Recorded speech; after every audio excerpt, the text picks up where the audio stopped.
पहलगाम हमला सिर्फ एक आतंकी घटना नहीं थी, ये एक जियोपॉलिटिकल शतरंज की चाल है जिसमें खिलाड़ी हैं पाकिस्तान, मास्टरमाइंड है चीन और अफसोस किनारे खड़ा है भारत का ही एक वर्ग, विपक्ष। ऐसा कहने की वजह आगे जान जाएंगे।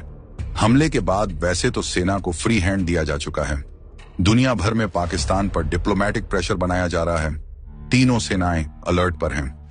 लेकिन एक बात जो किसी को हजम नहीं हो रही है कि जो विपक्ष 2019 के स्ट्राइक के सबूत मांग रहा था, अब अचानक पाकिस्तान पर हमला करो जैसे बयान देने लगा है। शक इस पर नहीं कि पाकिस्तान दोषी है, शक इस पर है कि क्या यह हमला सिर्फ सीमा पार से आया था या इसमें कहीं भीतर से भी कोई इनविजिबल हैंड काम कर रहा है।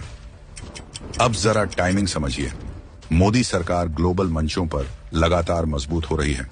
पाकिस्तान आर्थिक रूप से दिवालिया है, चीन की BRI लड़खड़ा रही है, CPEC ठप पड़ा है, इंडो पैसिफिक में भारत एक मजबूत खिलाड़ी बन चुका है।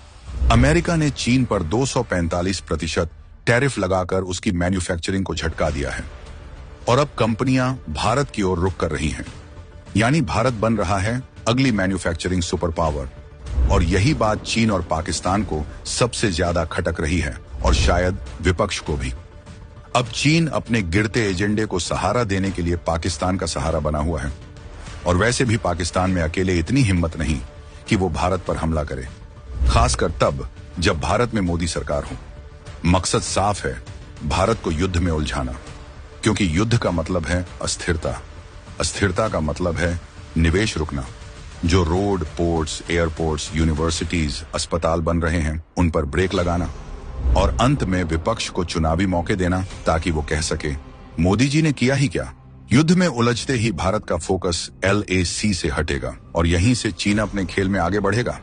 ये सिर्फ हमला नहीं है, ये आर्थिक वॉर की शुरुआत है। विपक्ष को भी इसका पूरा अंदाजा है, फिर भी वो सरकार को युद्ध में धकेलने की भाषा बोल रहा है। क्यों? ताकि मोदी सरकार का सबसे बड़ा वादा, भारत को तीसरी सबसे बड़ी आर्थिक महाशक्ति बनाना, अधूरा रह जाए।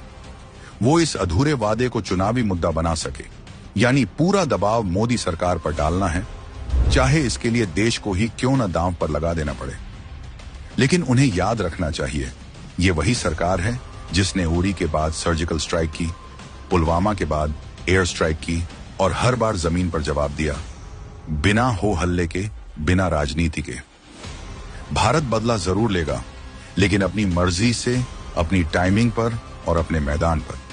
यह युद्ध का शंखनाद नहीं है, ये चुपचाप फतह की तैयारी है। इस बार भारत शिकार नहीं, शिकारी है।